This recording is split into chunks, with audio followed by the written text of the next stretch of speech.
Hello, आपका school mathematics classes से welcome है। देखिए, आज से हम एक नया टॉपिक शुरू कर रहे हैं जो कि क्लास 12 में वेक्टर अलजेब्रा पढ़ना है। ऐसे तो देखिए, हम लोग क्लास 9th में भी, 10th में तो नहीं पढ़ना था, लेकिन 9th में फिजिक्स में ये थोड़ा सा पहले जैसे ही हम लोग फिजिक्स का जो पहला चैप्टर पढ़ते थे, तो उसमें हमको बताया गया था कि स्केलर और वेक्टर के बारे में थोड़ा डिफिनेशन बताया गया था और कुछ नहीं, कि भाई स्केलर क्या होता है और वेक्टर क्या होता है। उसके फिर क्लास 11th में भी आप लोग पढ़े होंगे। अब फिर क्लास 10th में तो क्लास 12 में तो पढ़ना ही है, 10th में नहीं पढ़ना था। तो देखिए, तो फिर से हम लोग क्या करते हैं कि जो वेक्टर अलजेब्रा में हम लोग जो क्लास 12 में पढ़ना है, तो स्केलर वेक्टर के बारे में तो हम लोग 9th में ही थोड़ा सा इंट्रोडक्शन हो गया था कि स्केलर क्वांटिटी क्या होता है, वेक्टर जो क्वांटिटी क्या होता है। देखिए, तो इसमें हम डेफिनेशन से सबसे पहले काम किया है कि जो हम लोग को जो पढ़ना है, जो वेक्टर अलजेब्रा में पढ़ना है, तो पहले वेक्टर स्केलर वेक्टर का डेफिनेशन दिया गया है।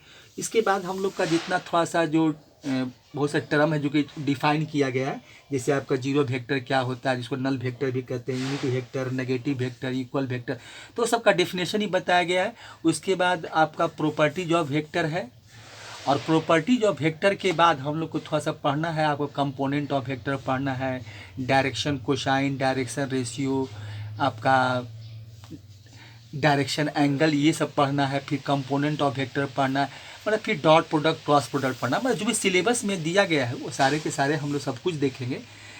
तो सबसे पहले हम लोग ये देख लेते हैं कि स्केलर और वेक्टर का डेफिनेशन क्या है। क्योंकि समय को बचत करने के लिए पहले से हम डेफिनेशन लिख दिए हैं, क्योंकि ऐसे फिर लिखने में ज़्यादा टाइम लगता है।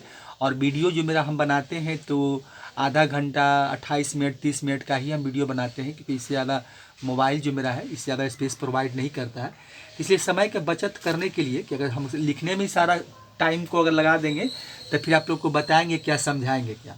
तो सबसे पहले देखिए, हम लोग देखते हैं कि स्केलर क्या है और वेक्टर क्या है।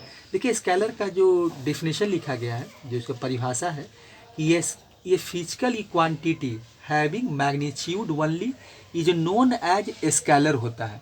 अब देखिए, इसमें क्या कहा कि देखिए, जितने सारे फिजिकल क्वांटिटी, जितना भी हम लोग फिजिकल क्वांटिटी पढ़ते हैं, जैसे कि आपका मास है, लेंथ है, टाइम है, टेम्परेचर है, डेंसिटी है, वॉल्यूम है, एरिया है, बहुत कुछ पढ़े हैं। फिर आपको फोर्स है, वेलोसिटी, देखिए हम सारा फिजिकल क्वांटिटी की बात कर रहे हैं। हम ये अभी ये डिफ्रेंशिएट नहीं कर रहे हैं कि कौन स्केलर है कौन वेक्टर है। मैंने हम कुछ जो पढ़े हैं, मोमेंटम है, इलेक्ट्रिक करंट है, ग्रेविटेशन, मैंने बहुत सारे पढ़े हैं हम लोग। तो यहाँ पर देखिए, तो इस जितने सारे भौतिक आपका जो फिजिकल क्वांटिटी, तो इसको हम लोग दो पार्ट में डिवाइड किया गया है, तो एक स्केलर एक वेक्टर। तो इसमें स्केलर में क्या होता है कि वैसे फिजिकल क्वांटिटी, मतलब वैसे भौतिक राशियाँ जिसमें सिर्फ मैग्नीट्यूड होता है, डायरेक्शन इसमें नहीं होता है, वैसे ही मैंने तो वही लिखे हैं कि physical quantity having magnitude only, मैंने केवल क्या होता है, मैग्नीट्यूड होता है। तो मैग्नीट्यूड का मतलब होता है कि उसका वैल्यू एक तरह से कहिए। अब लेंथ है तो लेंथ कितना है भाई, तब 5 सेंटीमीटर का है, 2 सेंटीमीटर का है, 2 मीटर का है। टाइम है तो टाइम का मैग्नीट्यूड क्या, 2 आवर है, इतना मिनट है, इतना सेकेंड है। मास है तो 1 kg 2 kg। तो इस प्रकार से स्पीड है तो 40 किलोमीटर पर आवर। तो वैसे टेम्परेचर है 30 डिग्री है, तो ये इसका मैग्नीट्यूड ही बता सकते हैं, इसमें डायरेक्शन नहीं होता है। तो बात इसे, मास में क्या डायरेक्शन है, और मास देखे हैं, लेंथ है, लेंथ में हम लोग कभी भी एरो का साइन नहीं लगाते हैं। एरिया में कभी एरो का साइन यूज नहीं करते। आप वेक्टर पढ़े होंगे तो वेक्टर में देखते हैं हम लोग, अगर वेक्टर ए बी होता है तो उस पर एक एरो का साइन लगा, तो देखेंगे अभी हम लोग। तो इसीलिए इसमें सिर्फ क्या होता है, आपका मैग्नीट्यूड होता है, मतलब उसका वैल्यू होता है और कुछ नहीं। उसका मतलब, उसका मैग्नीट्यूड का मतलब उसका वैल्यू, या उसको हम लोग परिमाप भी कहते हैं, या परिमाण भी कहते हैं। उसे हिंदी की बात ही सब है। अब वेक्टर्स देखिए क्या होता है, वेक्टर्स मतलब ही, अगर स्केलर का देखेंगे तो अदिश होता है, और वेक्टर का मतलब सदिश होता है। तो वेक्टर क्या लिखे हैं, वेक्टर का डिफिनेशन क्या है कि physical quantity having magnitude and direction. अब देखिए, इसमें मैग्नीट्यूड और डायरेक्शन दोनों होता है, are known as vectors. Example में फोर्स है, वेलोसिटी है, मोमेंटम है, एक्सेलरेशन है, E T C etcetera is a vector. अब देखिए, किसी का भी एग्जाम्पल देखिए, आप फोर्स ही को देखें। देखिए, तो अगर हम लोग फोर्स देखे थे, अब इसे मान लेते हैं कि कोई, ये मान लीजिए कोई टेबल है, अब इस पर कोई देखिए मास रखा हुआ है, कोई बड़े ब्लॉक है जिसका मास m होगा। अब देखिए, इसमें हम जब फोर्स अप्लाई करते हैं तो इसमें जिस डायरेक्शन में फोर्स अप्लाई करते हैं बॉडी का जो मूवमेंट होता है मतलब वेलोसिटी होता है वो उसी डायरेक्शन में होता है। तो इसमें फोर्स अगर मान लीजिए हम 5 न्यूटन का लगा दिए कि ठीक है ये जो फोर्स हमने यूज किया है, ये जो फोर्स हमने लगाया है, तो ये फोर्स का जो मैग्नीट्यूड है, इसका मैग्नीट्यूड जो है वो आपका 5 न्यूटन है। तो इसका डायरेक्शन ही हमको बताएगा कि हम भाई फोर्स किस डायरेक्शन में लगाएं। अगर इस डायरेक्शन में लगाएंगे जिस डायरेक्शन में आपको दिखाया जा रहा है, तो बॉडी का जो डिस्प्लेसमेंट होगा इसी डायरेक्शन में होगा। सही बात है। अगर डायरेक्शन हम अगर चेंज कर दे, अगर मान लीजिए कि हम अगर एक ऑब्जेक्ट है यहाँ पर देखिए कोई ब्लॉक है, अब फोर्स हम इस डायरेक्शन में लगाएंगे तो बॉडी का डिस्प्लेसमेंट क्या होगा, इस डायरेक्शन में होने लगेगा।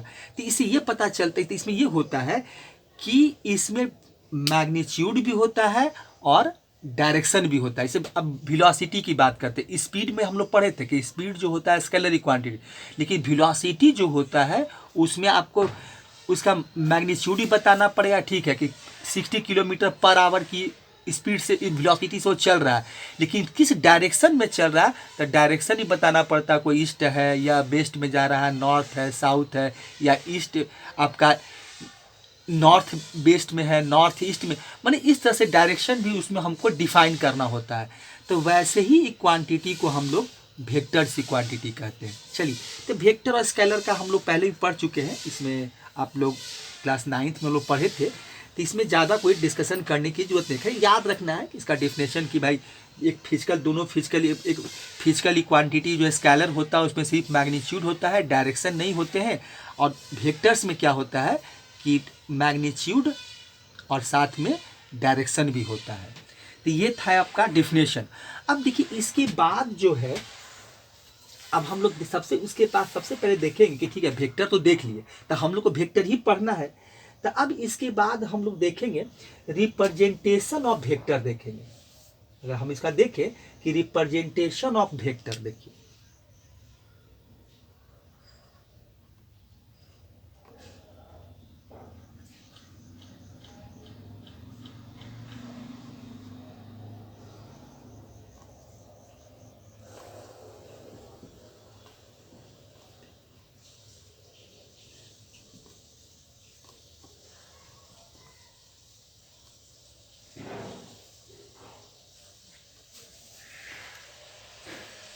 अब देखिए इसके बाद हम लोग सबसे पहला चीज जो देखेंगे कि रिप्रेजेंटेशन ऑफ वेक्टर क्या होता है, कि हम लोग वेक्टर को रिप्रेजेंट कैसे करते हैं ग्राफिकली, माने हम लोग इसको कैसे रिप्रेजेंट करते हैं।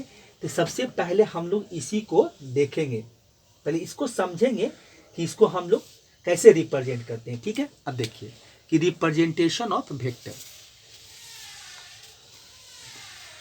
अब देखिए इसके लिए सबसे पहले हम लोग को ये देखते हैं कि वेक्टर को हम लोग कैसे रिप्रेजेंट करते हैं। तो इसके लिए सबसे पहले देखिए हम लोग एक लाइन खींचते हैं। एक लाइन खींचिए, मतलब कहीं भी एक लाइन देखिए खींच देते हैं कि मान लीजिए कि यही एक लाइन है आपका, ठीक है, एक लाइन है। अब देखिए अगर इस लाइन को हम देखें तो इस अगर कोई हम इस मान लीजिए कि यही मेरा प्लेन है, प्लेन में हमको एक लाइन को ड्रॉ कर दिए, तो इस लाइन को ड्रॉ कर दिए, तो इस लाइन को तो अब देखिए हम इसमें डायरेक्शन हमें असाइन नहीं किया, अब इसको डायरेक्शन नहीं बताए हैं कि ये लाइन का डायरेक्शन किधर जा रहा है, हम किधर इसको बढ़ाएं। ऐसा इसमें इसलिए बोल रहे हैं कि इसमें हम एक्सटेंशन करें या बढ़ाएं, तो जब डायरेक्शन असाइन नहीं करेंगे तो ये लाइन तो किधर ही बढ़ाया जा सकता है, ऊपर जा सकता है, नीचे जा सकता है, या और किसी डायरेक्शन में जा सकता है। तो ये सिंपली एक लाइन है। लेकिन इसी लाइन को अब अगर इसमें मान ठीक है डायरेक्शन नहीं देंगे तो किधर ही बढ़ा सकते हैं, इसमें तो कोई दिक्कत नहीं है कि आप जहाँ चाहे आप नीचे बढ़ाएं, ऊपर बढ़ाएं, ये लाइन किधर जाएगा ये नहीं बता सकते हम लोग। लेकिन अगर इसी लाइन में हम एक डायरेक्शन को असाइन कर दें, मैं डायरेक्शन दे दें कि भाई कि ये लाइन का यही डायरेक्शन है। अगर कोई एक और लाइन खींचे, देखिए आपके सामने कि अगर कोई एक लाइन देखिए दूसरा लाइन खींच रहे, अगर हम एक देखिए एक लाइन और खींचते हैं, इसका डायरेक्शन हम इधर से दे देते हैं, ठीक है, डायरेक्शन कुछ ऐसा दे देते हैं। तो अब देखिए इससे क्या हो गया कि ये लाइन अब फिक्स हो गया कि अब जब ये लाइन का डायरेक्शन है कि अब ये अपवार्ड उधर की ओर चलेगा, ये जब नीचे की ओर आ रहा है तो अब ये लाइन इसका डायरेक्शन हो गया कि ये लाइन का जो डायरेक्शन है वो नीचे की ओर आ रहा है। मैं जो भी डायरेक्शन देते हैं आप नीचे की ओर या अपवार्ड डाउनवार्ड जो भी समझते हैं, तो इसमें जब डायरेक्शन असाइन कर दिए तो अब ये क्या हो गया यही लाइन जो था पहले सिर्फ लाइन था, लेकिन जैसे ही हम इसमें लाइन के साथ डायरेक्शन भी लगा दिए तो ये डायरेक्टेड लाइन हो गया। देखिए अब इस लाइन को हम लोग बोलेंगे, ऐसे सिंपली लाइन था, लेकिन अब ये लाइन क्या हो गया, मेरा डायरेक्टेड लाइन हो गया। अब देखिए इस डायरेक्टेड लाइन को, अगर इसको हम डायरेक्टेड लाइन बोलें, अब देखिए इसी लाइन में हम क्या करें कि इसमें हम थोड़ा सा इस लाइन को एक सर्ट, अब इसका देखिए, अभी मान इस लाइन का हम अगर लेंथ निकालना चाहते हैं तो इसका एक लाइन का हम कैसे लेंथ निकालेंगे, तो जब तक इसको हम लोग क्या करेंगे, इसका एक सर्टेन लेंथ नहीं लेंगे, जब तक इसका हम वैल्यू बता नहीं सकते कि इसका मैग्नीट्यूड क्या होगा। तो इसके लिए हम क्या करते हैं कि देखिए एक पॉइंट यहाँ पर ए असाइन कर देते हैं और एक पॉइंट यहाँ बी असाइन कर देते हैं। तो अब देखिए क्या हो गया, अब यही लाइन जो था, पहले एक लाइन था, अब एक डायरेक्टेड लाइन हो गया, अब ये क्या हो गया, डायरेक्टेड लाइन सेगमेंट हो गया। अब इसको हम लिख सकते हैं कि ये जो मेरा हम लाइन लिखे हैं, अब ये क्या है, डायरेक्टेड लाइन सेगमेंट है। देखिए हम लिख सकते हैं कि ए बी अब मेरा क्या हो गया, ए से बी तक, देखिए ये ए बी है जो ये हो गया। अब ये मेरा हो गया, देखिए इसको हटा देते हैं, देखिए नीचे वाले को अब इसकी जरूरत नहीं है। अब देखिए इसको हम लिख सकते हैं कि ये जो लाइन लिखे हैं तो ये तो हो गया डायरेक्टेड लाइन सेगमेंट हो गया, तो इसको हम लिख सकते हैं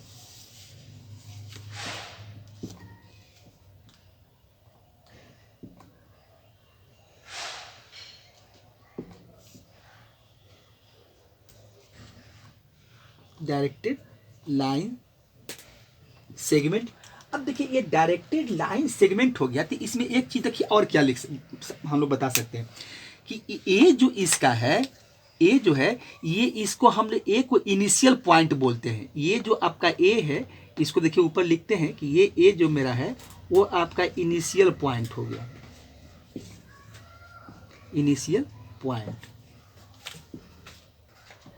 और इसको ये बी जो है, इसको हम लोग बोलते हैं कि ये मेरा टर्मिनल पॉइंट है। तो ये आपका हो गया टर्मिनल पॉइंट हो गया, बी को ही हम लोग टर्मिनल पॉइंट बोलते हैं। ये हो गया आपका टर्मिनल पॉइंट, तो ये हो गया मेरा टर्मिनल पॉइंट हो गया। देखिए तो अब देखिए ए को हम लोग, ठीक है, डायरेक्टेड लाइन सेगमेंट हम लोग का मिल गया, ए बी मिल गया, जिसको हम लोग ए बी को हम देखिए लिख देते हैं डायरेक्टेड लाइन सेगमेंट, यहाँ ए बी भी कर देते हैं। देखिए डायरेक्टेड लाइन सेगमेंट ये आपका हो जाएगा ए बी।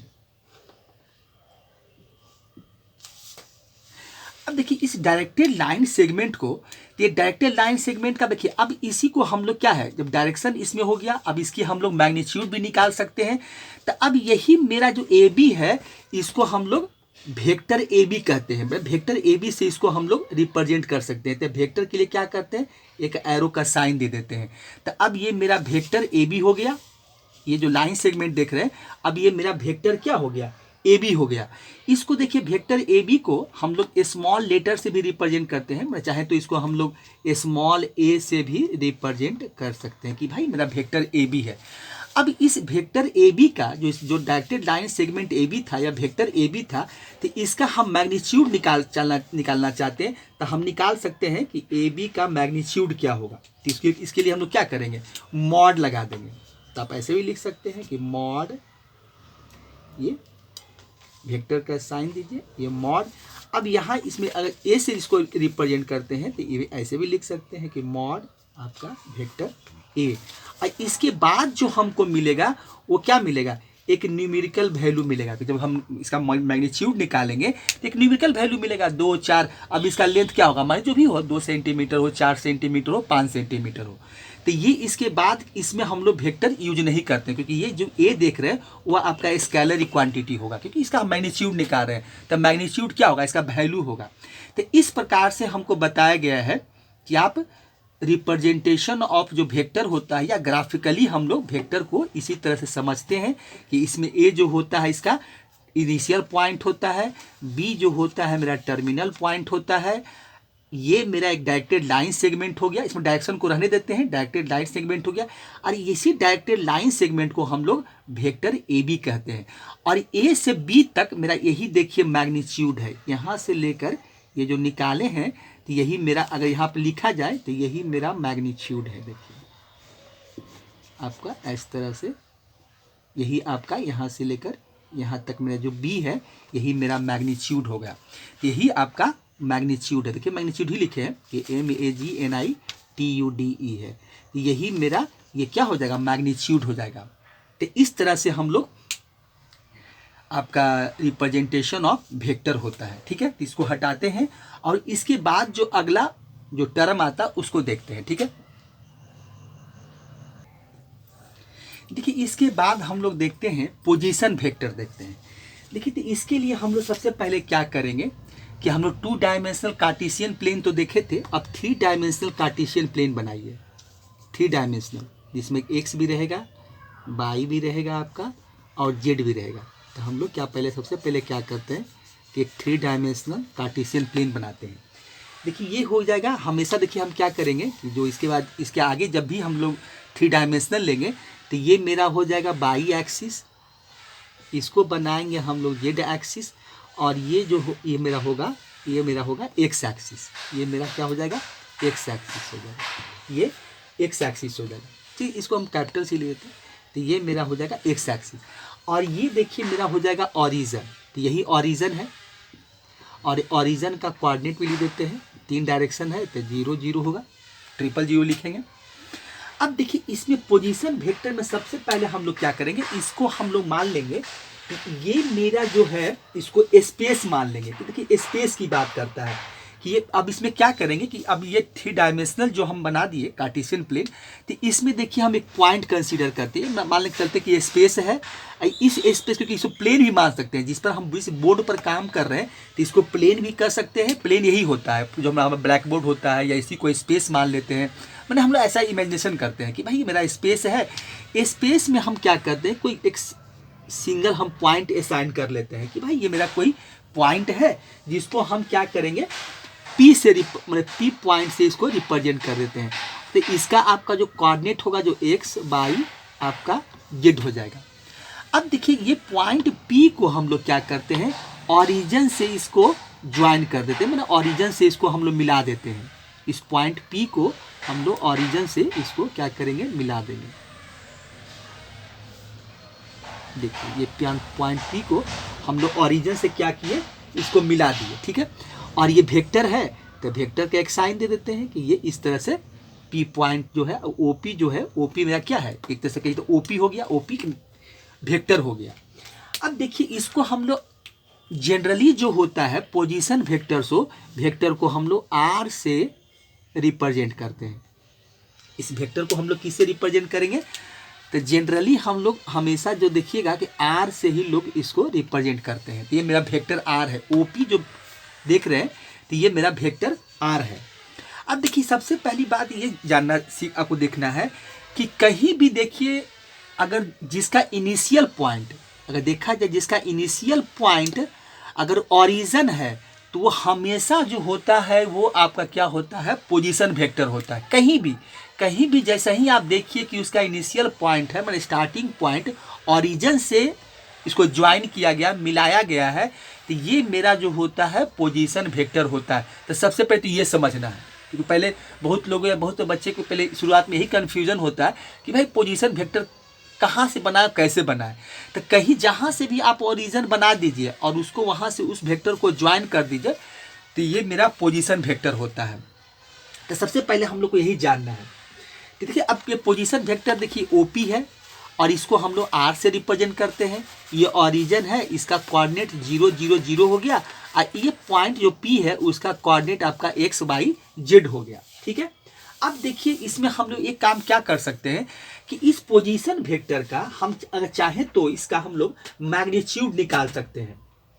देखिए ये मेरा इनिशियल पॉइंट हो गया, देखिए O जो है इसका इनिशियल पॉइंट है और P जो है इसका टर्मिनल पॉइंट है। ठीक है, अब देखिए इसका हम लोग अगर चाहें कि हम इसका मैग्नीट्यूड निकालना चाहते हैं, किसका, पोजीशन वेक्टर OP का, हम OP का मैग्नीट्यूड निकालना चाहते हैं, तो OP को हम R से भी रिप्रेजेंट किए हैं, तो ये मेरा R वेक्टर भी हो जाएगा, इसको हम R वेक्टर भी लिख सकते हैं।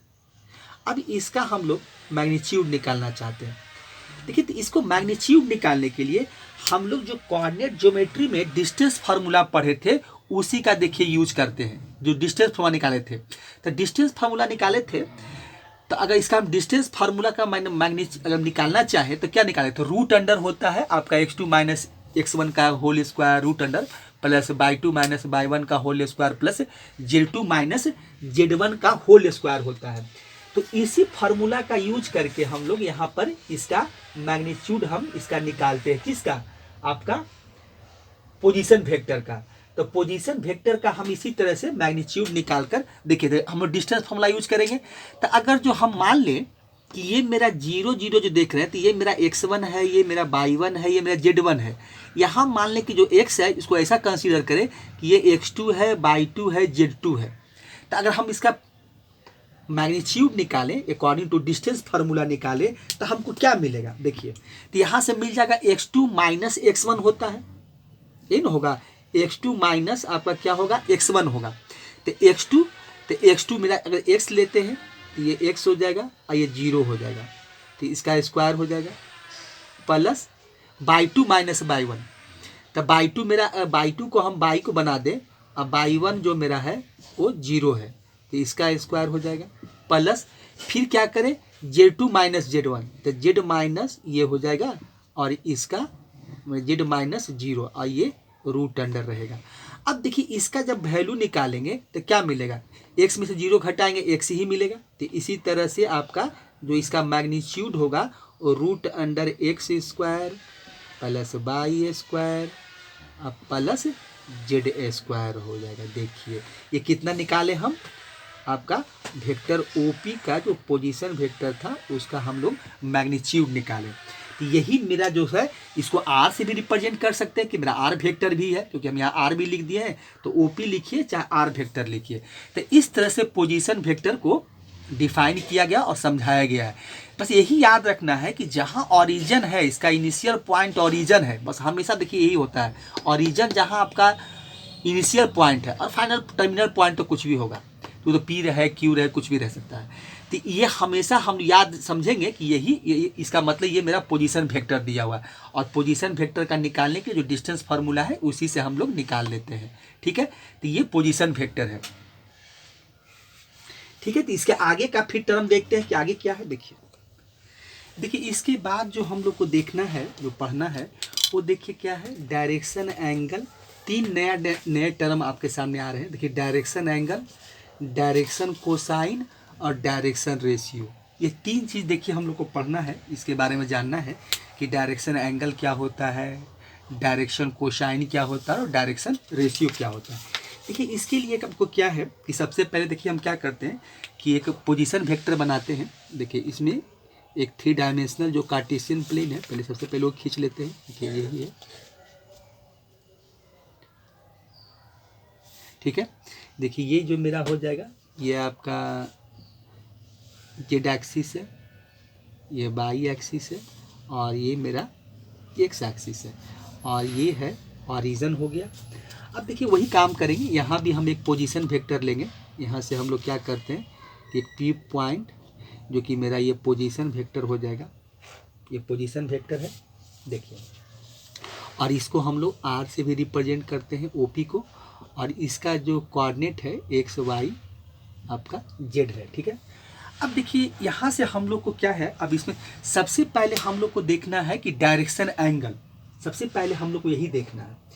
देखिए डायरेक्शन एंगल जो होगा, जो मेरा देखिए इसमें आप NCERT में फिगर देख सकते हैं। जैसे डायरेक्शन कोसाइन जो बताया गया है, तो वहाँ पर ये 3 डायमेंशनल एक फिगर बनाया गया है आपका जो क्यूबाइड शेप का, तो वहाँ पर आप देख सकते हैं। लेकिन हम इसका क्या करते हैं, फिगर नहीं बनाते हैं और एक सिंपली हम देखिए दिखाते हैं आपको। तो देखिए तो ये मेरा अगर यहाँ पर देखिए क्या हो गया, ये वाई हो जाएगा, ये मेरा जेड हो जाएगा और ये एक्स हो जाएगा, ठीक है। अब देखिए इसमें जो हम लोग सबसे पहले क्या करते हैं, अब देखिए इसमें सबसे पहले है कि अगर ये वेक्टर अगर OP है, जिसको OP जो मेरा पोजीशन वेक्टर है, तो अगर मान लीजिए कि हमको P पॉइंट पर देखिए ओरिएंटेशन होता है, अगर P पॉइंट पर पहुंचना है तो इसका हमको डायरेक्शन भी जानना होगा कि भाई कि ठीक है P पॉइंट पर जाने के लिए मेरे पास इसका डायरेक्शन क्या क्या है, तब ना हम लोग P पॉइंट पर मैं जो जहाँ पहुँचना हो पहुँचेंगे। तो इसका मतलब इसका जो OP वेक्टर, ये OP आप जो पोजीशन वेक्टर देख रहे हैं, तो इसका हमको डायरेक्शन ही बताना पड़ेगा कि भाई ये P पॉइंट स्पेस में है कहाँ, तभी हम वहाँ तक पहुँच सकते हैं। तो इसके देखिए बताया ये गया है कि आपका जो पोजीशन वेक्टर OP है, तो ये इसके लिए हम जो एंगल लेंगे, तो जो वेक्टर आर या पोजीशन वेक्टर आपका ओपी है, तो इसमें देखिए एंगल अल्फा बीटा गामा लेते हैं। तो इस पोजीशन वेक्टर पॉजिटिव आपका जो डायरेक्शन होता है, positive direction of x by Z होता है। तो यहाँ पर देखिए जो एंगल हम लेंगे, एंगल जो लेंगे, तो यहाँ पर देखिए एंगल क्या होगा। देखिए एंगल जो हम लोग लेंगे, देखिए यहाँ पर इसके साथ जो एक्स एक्सिस के साथ जो एंगल बनाएगा, तो वो positive direction of X axis होगा, positive direction of X axis. तो ये मेरा एंगल होगा अल्फा से रिप्रेजेंट करेंगे।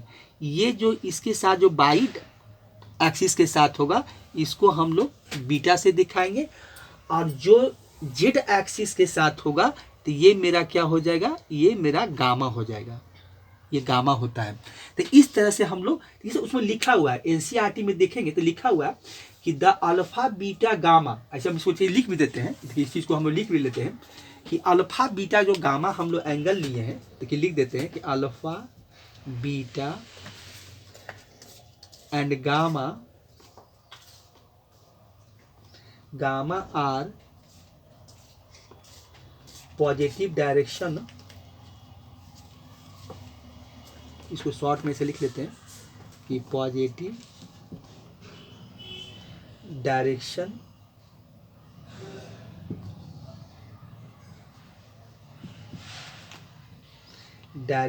ऑफ, ये हो जाएगा आपका एक्स बाई एंड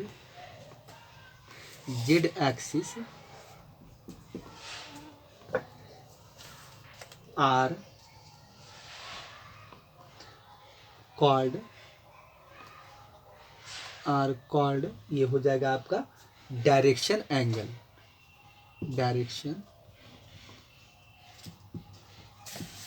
डायरेक्शन आप इसको लिख सकते हैं डायरेक्शन एंगल। अब देखिए क्या लिखे कि alpha beta and gamma are positive direction of X Y and Z axis are called, यही मेरा डायरेक्शन एंगल होता है। देखिए डायरेक्शन एंगल मेरा यही है। इस तरह से हम लोग क्या करते हैं कि ये डायरेक्शन एंगल है जो मेरा अल्फा बीटा, सब क्या है। देखिए जो वेक्टर आपका जो ओपी मेरा वेक्टर है, देखिए यहाँ पर देखिए ओ दे देते हैं, यहाँ पर आपका यहाँ से हटा दिए थे, तो अब हम जो वेक्टर ओपी है, जो पोजीशन वेक्टर, तो इसको हम लोग, तो यहाँ से देखिए अल्फा एंगल बनाया पॉजिटिव डायरेक्शन एक्स एक्सिस, फिर बीटा के जो बीटा एंगल है वाई एक्सिस के साथ है, और गामा जो है वो जेड एक्सिस के साथ है। अब देखिए इसके तो ये हो, यही इसी को हम लोग बोलते हैं कि ये डायरेक्शन आपका क्या है, डायरेक्शन एंगल हो गया। अब इसके डायरेक्शन एंगल के बाद देखिए हमको बताया गया है कि डायरेक्शन कोसाइन क्या होता है, ठीक है।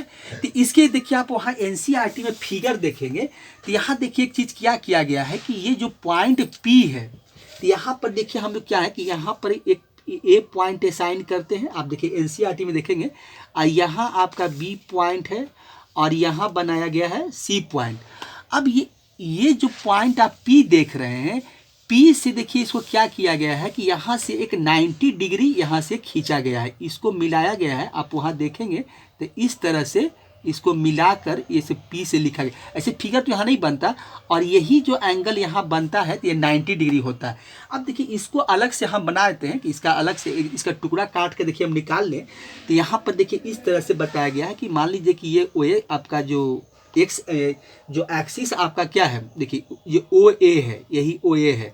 यहाँ पर हम देखिए क्या करते हैं कि इस तरह से इसका एक छोटा सा फिगर बना लेते हैं। ये मेरा ओ है, चलिए इसको, ये मेरा ए है, और इसको थोड़ा सा और बढ़ा देते हैं, लिख देते हैं कि ये मेरा एक्स एक्सिस है, जो एनसीईआरटी में दिया है। इसको देखने की जरूरत है, आप एनसीईआरटी में देखेंगे तो ये चीज़ बनाया गया है, ये इस तरह से। अब फिर यहाँ से इसको हम लोग इसको मिला देते हैं, देखिए, और यही मेरा क्या है, यही देखिए यहाँ पर मेरा जो होगा ये अल्फ़ा एंगल होगा, और ये जो मेरा है 90 डिग्री है, और यही पॉइंट आपका पी है।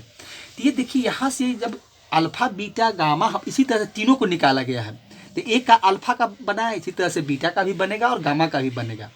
तो इस तरह से देखिए हम लोग अब यहाँ पर क्या है, तो ये देखिए मेरा क्या हो गया था। अगर इसको देखें तो यहाँ पर अब हमको क्या है, कोसाइन लेना है, डायरेक्शन कोसाइन का यूज़ करना है, डायरेक्शन एंगल का साथ हमको इसको अब कोसाइन मैंने कॉस थीटा, उसका हमको रेशियो निकाल लेना है।